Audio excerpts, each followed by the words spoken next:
Graça e paz, abençoados. Voltando aqui com o nosso tema, o pecado não foi retirado de nós, parte 5. Então, houve uma interrupção no vídeo e o irmão Paulo está prosseguindo hoje, tá? Está prosseguindo o estudo. Então, nós falávamos que do livro de Apocalipse, vamos lá no livro de Apocalipse, capítulo 21, no verso 8. Vamos repetir aqui. Apocalipse 21, no verso 8. Apocalipse 21, no verso 8. Diz assim: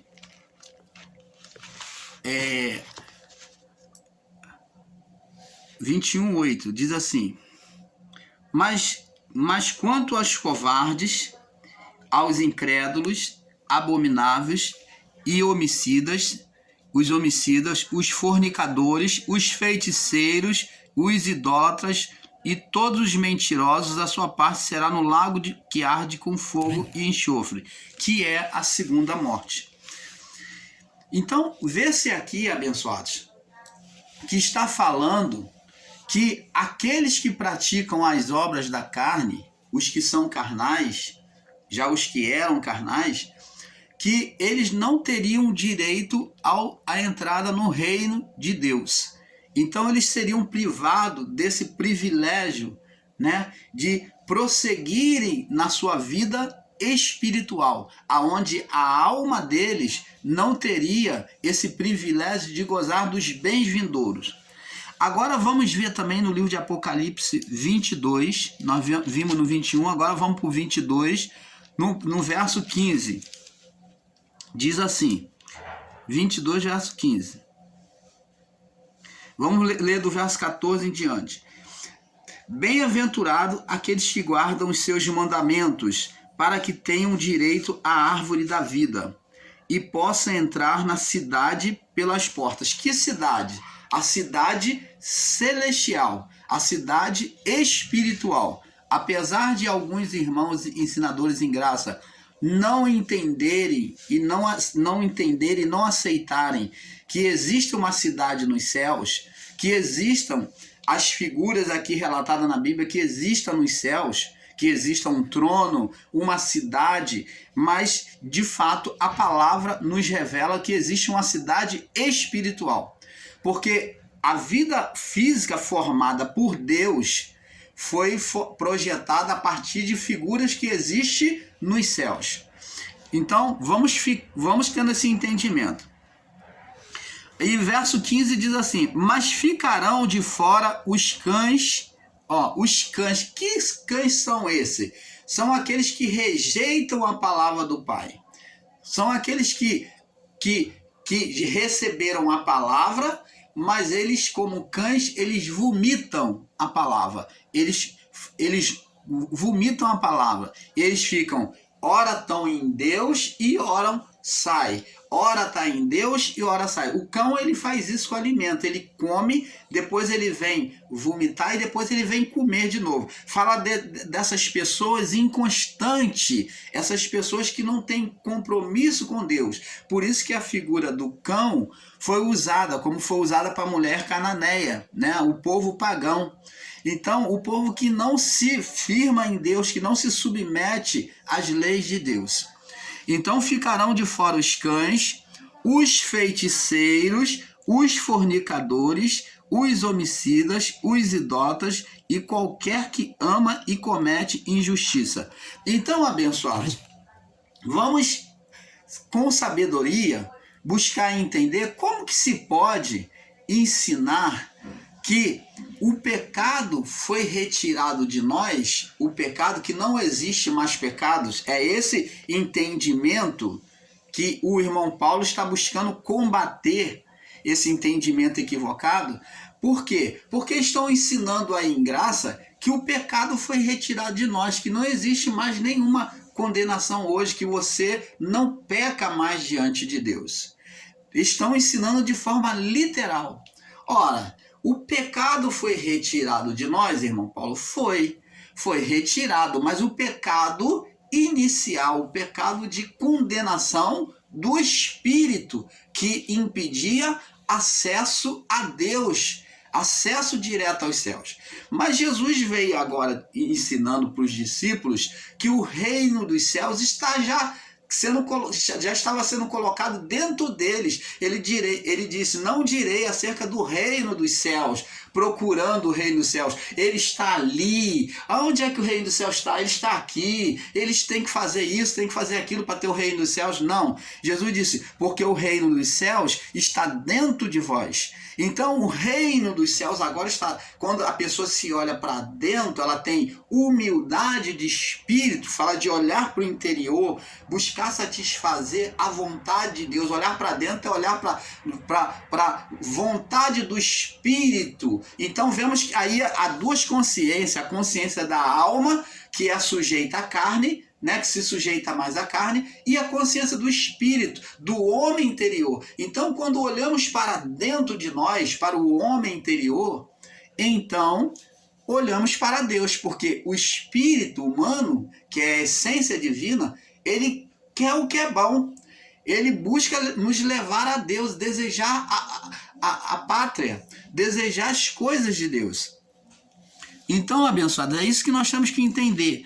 Vamos agora para o livro de 1 Corinto, capítulo 6,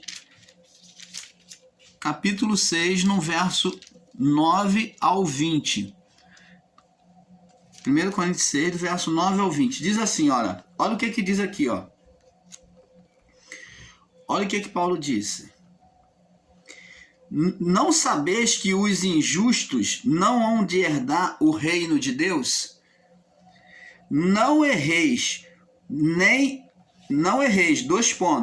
os fornicadores, os que vivem na fornicação, nem os idólatras, nem os adúlteros, nem os efeminados, nem os sodomitas, nem os ladrões, nem os avarentos, nem os bêbados, nem os maldizentes, nem os roubadores herdarão o reino de Deus. Então, você está vendo aqui que isso tudo aqui é a obra da carne. Aí eu pergunto a você, é a pergunta que nós fazemos a você. As obras da carne terminaram? Os homens hoje deixaram de ser carnais? Não existe mais a prática das obras da carne? Existe. Então, se existe, então essa palavra se encaixa.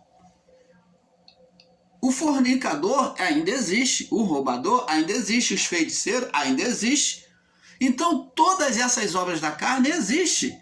E como é que se pode ensinar que não tem mais condenação? Então, você está generalizando, você está dizendo que o pecado acabou, a condenação do pecado acabou, que o ato da cruz cobriu tudo, e que então não se precisa mais pregar a palavra e que não precisa se falar de Deus. Então, por que, meu irmão, minha irmã, estão aí falando de Deus, falando de mente iluminada, falando de revelação da graça? Por que se está pregando a palavra de Deus se ninguém está em estado de condenação? Você está tentando tirar quem do estado de condenação? Pregando e ensinando a palavra. Você está tentando livrar quem da religiosidade? Pregando e ensinando a palavra. Se não tem condenação, como que se ensina que os religiosos estão debaixo da condenação da lei de Moisés? Opa, está sendo injusto. Se você ensina que os que estão na religião, na religiosidade, o sistema religioso, estão debaixo da condenação de Moisés, então você está ensinando que a condenação ainda existe.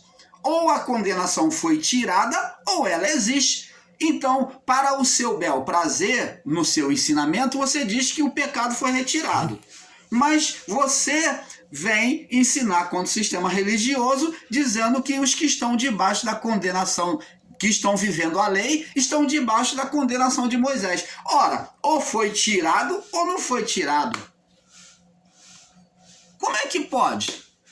Como é que você está ensinando com duplicidade de sentido, dizendo que o pecado foi retirado, que não existe mais pecado, e ao mesmo tempo você está colocando a lei como condenadora para os que vivem na religiosidade do sistema religioso? Aí agora você traz o pecado de volta, usando a lei, condenando os irmãos do sistema religioso. Ora, esse ensino, me perdoe dizer, mas é injusto e falso. Esse ensino é falso. Então vamos agora para 1 Timóteo. Vamos confirmar mais agora. Você está vendo como é que a palavra desses irmãos, o ensino está equivocado? Então vamos agora para 1 Timóteo, para que eles entendam. 1 Timóteo, no verso, capítulo 1 Timóteo 1, no verso 10, diz assim. Vamos ler do verso 9 em diante. Vamos ler do 8 em diante. Observa bem os que condenam a lei, sabendo, porém, que a lei é boa. Então, a lei mosaica é boa? É, porque foi Deus que deu a Moisés os 10 mandamentos. Agora, qual a lei que foi tirada? Qual foi a lei que foi tirada, que foi cumprida em Cristo? Jesus falou, eu não vim abirrogar, eu não vim o quê? Desprezar a lei, descumprir a lei, mas eu vim cumprir, eu vim obedecer. Então Jesus mesmo obedeceu a lei, e ele no confronto no deserto com o diabo, com Satanás, ele usou a lei como escudo, como defesa para ele. Ele disse, está escrito. Quando Satanás usou a palavra fora do contexto, ele disse, está escrito, não tentarás o Senhor teu Deus. Então a lei que foi tirada, a parte da lei que foi cumprida em Cristo, foi a parte das ordenanças, dos rituais, a parte que exigia uma preparação, um ritual para se aproximar de Deus, para chamar a atenção de Deus. Então é esta parte da lei que foi lançada por terra, essa parte da lei mosaica que foi lançada por terra, que Paulo diz que é a lei de Moisés que foi esquecida, que foi vencida, que é ultrapassada. Essa parte da lei dos rituais. Você está entendendo, amado? E não a lei dos 10 mandamentos. Não a lei mosaica em si. Porque a palavra diz aqui, 1 Timóteo, capítulo 1, 8, sabemos também, Paulo confessando, junto com Timóteo, a Timóteo, sabemos, porém, que a lei é boa. Como aí tá, agora bate com a palavra de Davi que diz: a lei do Senhor é perfeita e restaura a alma. Os mandamentos do Senhor são límpidos e dá sabedoria aos simples. Então, agora, sabemos, porém, que a lei é boa. Quem ensina que a lei é má está ensinando um evangelho deturpado, equivocado para você. Como nós, o canal Luz da Graça, também seguimos esse raciocínio com literalismo e não entendendo que a parte da lei que foi cumprida em Cristo foi a parte da lei que exigia rituais, de reparação por meio de rituais, aonde Deus, quando Adão peca, sacrifica um cordeiro, Deus faz o primeiro ritual e da vestimenta do animal do couro do animal faz uma vestimenta para o homem, apontando que lá na frente que todo ritual, aquele ritual seria simbologia para lá na frente se cumprir em Cristo. Cumpriu-se em Cristo? Cumpriu. Então não tem mais necessidade de obrações, de rituais da lei. Então esta parte da lei que ficou esquecida, foi cumprida em Cristo. Não mais tem necessidade. Sabemos, porém, que a lei é boa, se alguém dela se usa legitimamente. Então a lei... Paulo, quando fala de condenação da lei, não que a lei de Deus ela vem condenar, mas o Paulo diz no sentido de aqueles que viviam na carnalidade, no pecado, a lei ela reprovava. Agora Paulo está dizendo assim, sabemos que a lei ela não condena, ela não é má, ela não é maldição, mas ela é boa. Olha só a contradição dos que ensinam aí que diz que a lei é maldição, que fala de que a lei colocam a lei como maldição. Sabemos que a lei é boa e não maldição. Se alguém dela usa legitimamente, ensina e pratica a verdade. Ela não tem como condenar aquele que vive a palavra de forma legal. Então, legitimamente. Porque, como a palavra de Deus diz, o chicote, assim como o cabresto é para a boca do cavalo, do boi, do cavalo, assim o chicote para as costas do tolo. Então, a lei, ela só servia de chicote para as costas daquele, só vai servir de chicote para as costas daquele que é tolo, para aquele que age com impiedade, que transgride a vontade de Deus. Aí ela vem condenar. Mas a lei, para aqueles que se submetem à palavra, ela é boa. Ela foi feita como um cabresto para a boca do cavalo, para conduzir os homens à vontade de Deus. Mas se o homem, ele, diante das rédeas da lei, ele desobedecesse à lei, então vinha o chicote para as costas do tolo.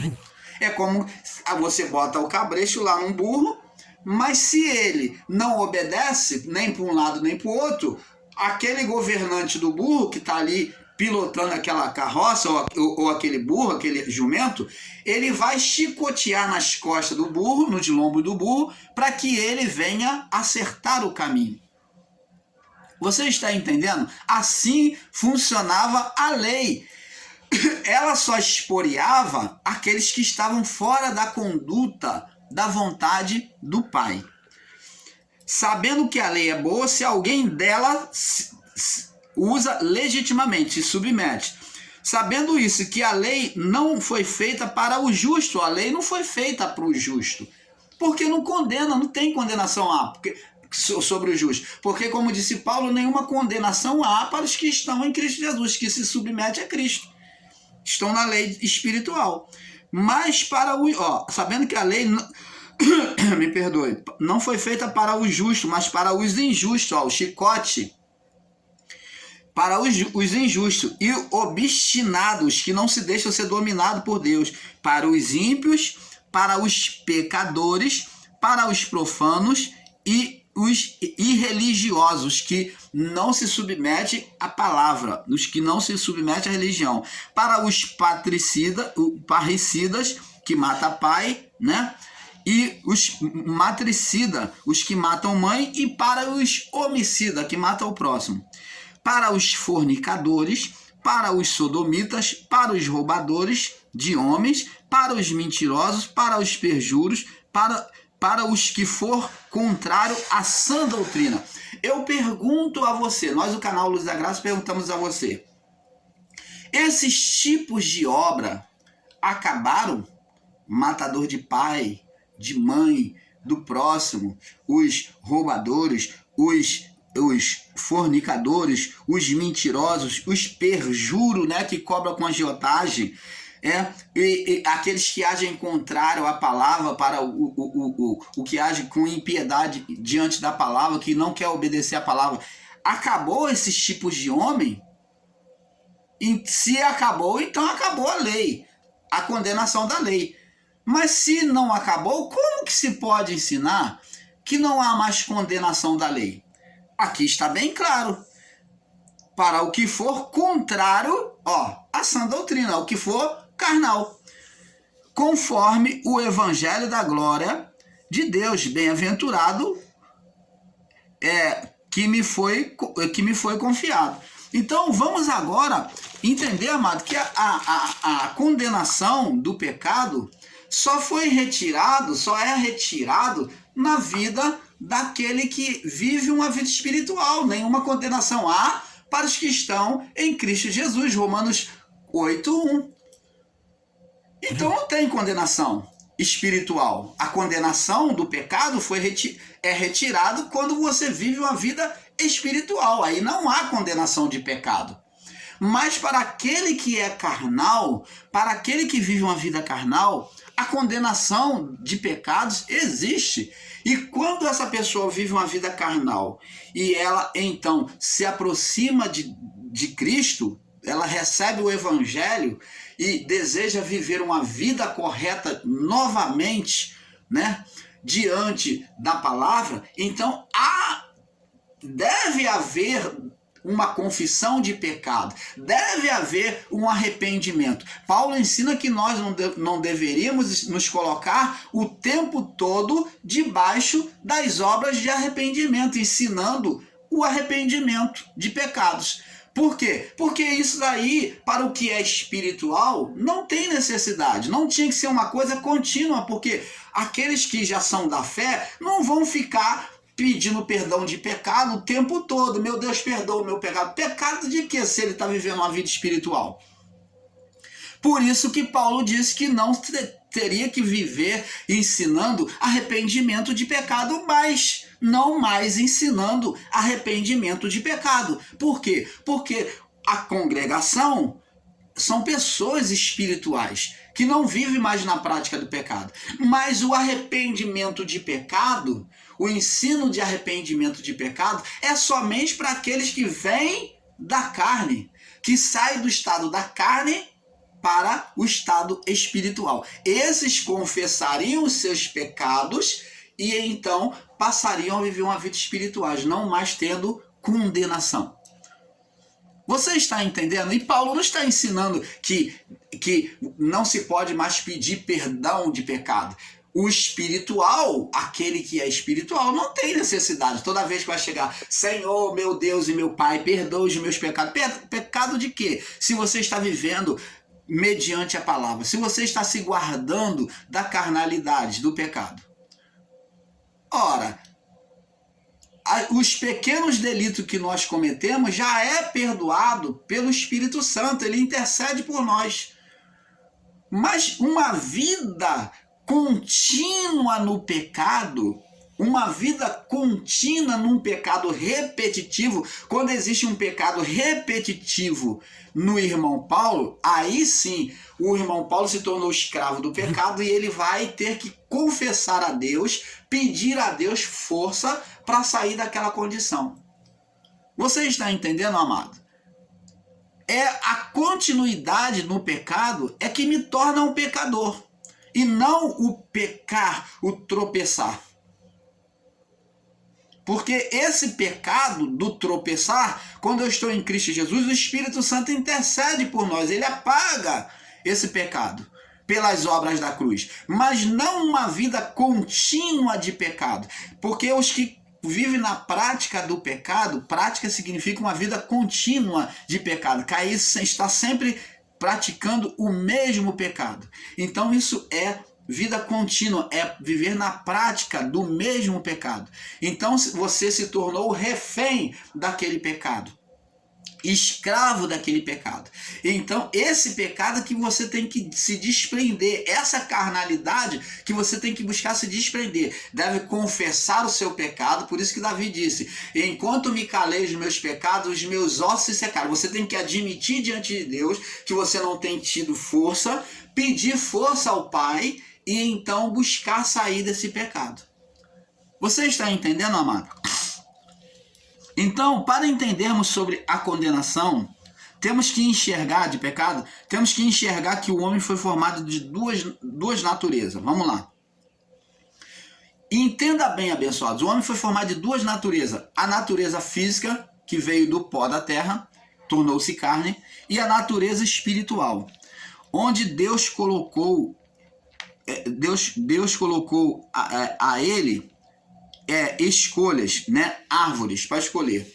No meio do jardim colocou duas árvores, a da vida e a do conhecimento. Opção, duas árvores, além das outras árvores, né? Então, Gênesis capítulo 2, no verso 15 ao 17, onde a condenação caiu sobre o mundo, né? Que foi o que o homem pecou. A escolha do homem. E ele ficou preso nele, passando a viver como alma vivente. Vamos ver lá no livro de Gênesis, capítulo 2, no verso 15. Gênesis 2, no verso 15. No verso 15, né? Que Deus fala, de todas as árvores podereis comer. Mas da árvore do conhecimento do bem e do mal, dela não comerás. Não comerás, porque no dia que dela comer, certamente morrerás. Então, a outra vida do homem, sendo com duplicidade, vida física e espiritual, ela iria morrer. Qual? A vida espiritual. Iria ser apagada. Onde Deus colocou as escolhas, né? Do mundo físico. Escolha do homem. Então o homem escolheu viver pela vida física, né? Rejeitando a vida espiritual, onde teve morte do espírito, né? Não que o espírito morresse, mas ele ficou apagado. Ele morreu para Deus, para a comunhão com Deus. Já não teria mais comunhão pelo espírito, pois estava apagado, estava morto na comunhão, no acesso a Deus. Foi esta a condenação que foi retirada de nós, a condenação universal, ou a condenação ao pecado inicial, que é a condenação principal, pelo espírito apagado. Agora vamos analisar Gálatas capítulo, a palavra de Paulo em Gálatas capítulo 5. Gálatas 5. Gálatas capítulo 5. Vamos examinar aqui. Gálatas capítulo 5. No verso 16. Capítulo 5.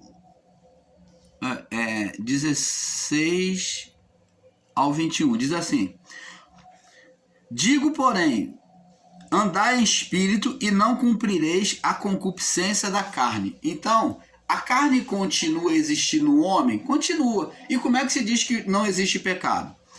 Ele aconselha a andar em espírito e então você não vai ter desejo pela carne. Porque a carne cobiça, luta contra o espírito e o espírito contra a carne. E este opõe-se um ao outro para que não façais as coisas que quereis. Mas se sois guiado pelo Espírito, não estão debaixo da lei, porque as obras da carne são manifestas, os quais são adultério, fornicação, impureza, lascívia, idolatria, feitiçaria, inimizade, contendas, ciúmes, iras, pelejas, dissensões e heresias, invejas, homicídios, bebedices, glutonaria, coisas semelhantes a estas, acerca das quais de antemão vos declaro que já vos disse que os que cometem, os que praticam essas coisas não herdarão o reino de Deus. E como é que se pode ensinar que não há mais condenação de pecado? Aí vão dizer: ah, mas irmão Paulo, mas tudo isso se cumpriu nos anos 70. A partir dos anos 70, como o próprio irmão Paulo aqui já ensinou no seu equívoco também, com entendimento radicalizado, literalizado, dizendo que nos anos 70 tudo foi retirado. Ora, amados, tudo bem que houve juízo no ano 70? Houve. Mas isso daqui é lei de Deus. A carne prosseguiu, ela continua entre nós. E então você está dizendo, ensinando, que o homicídio, a bebedice, a glutonaria, todas essas obras da carne, a idolatria, a feitiçaria, então agrada a Deus.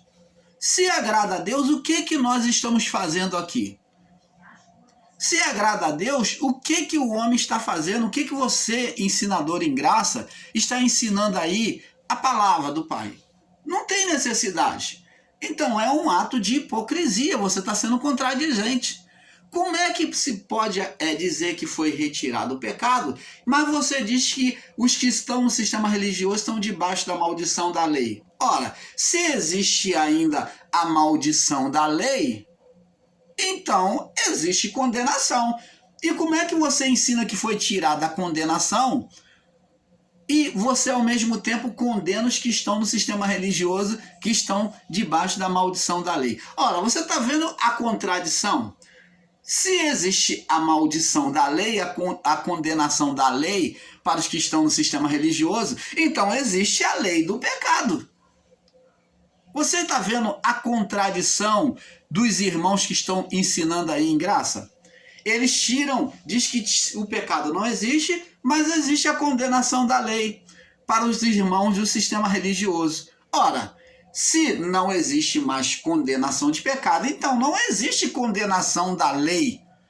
E como é que você condena o seu irmão do sistema religioso?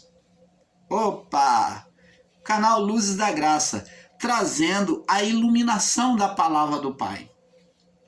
Não permitindo que você fique sendo enganado, confundido com esses espertalhões que estão vivendo debaixo da monetização por meio da sua inscrição nos seus canais. Estão aí se fazendo de dinheiro e ainda por cima agora pedem Pix. Não satisfeito com a monetização que é feita por você ao fazer inscrição, ao fazer visualização, agora a ganância subiu mais um pouco, né? A ganância, o ego, a ganância subiu mais um pouco e agora te pede Pix, te pede um computador, te pede uma ajuda para comprar microfone, câmera para ele, e você tem essa responsabilidade, você é pai e mãe desses ensinadores em graça que estão aí te pedindo ajuda. Você é filho deles para poder você estar sustentando. Ora, amados, quem abrir um canal que se responsabilize você. Como a palavra de Deus diz, que você quando fizer uma grande obra, calcule o que você vai gastar para que você começando, você não fique por terminar a obra sem poder acabar.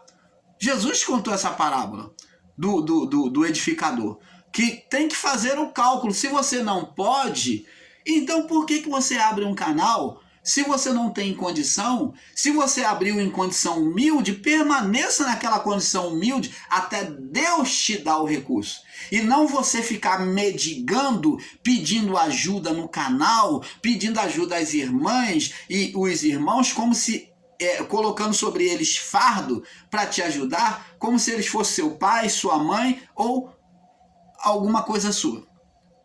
Eles não têm, ninguém tem responsabilidade com o canal Luz da Graça de ajudar o meu canal. Se eu abrir o canal, eu tenho que ter responsabilidade de levar o canal diante da graça que Deus me concede. Eu não tenho que estar mendigando, pedindo microfone aos irmãos, dinheiro para comprar microfone, dinheiro para comprar câmera, dinheiro para comprar computador. Isso tudo são espertezas e ardilezas humanas buscando proveito seu. E agora, por fim, eles pedem Pix.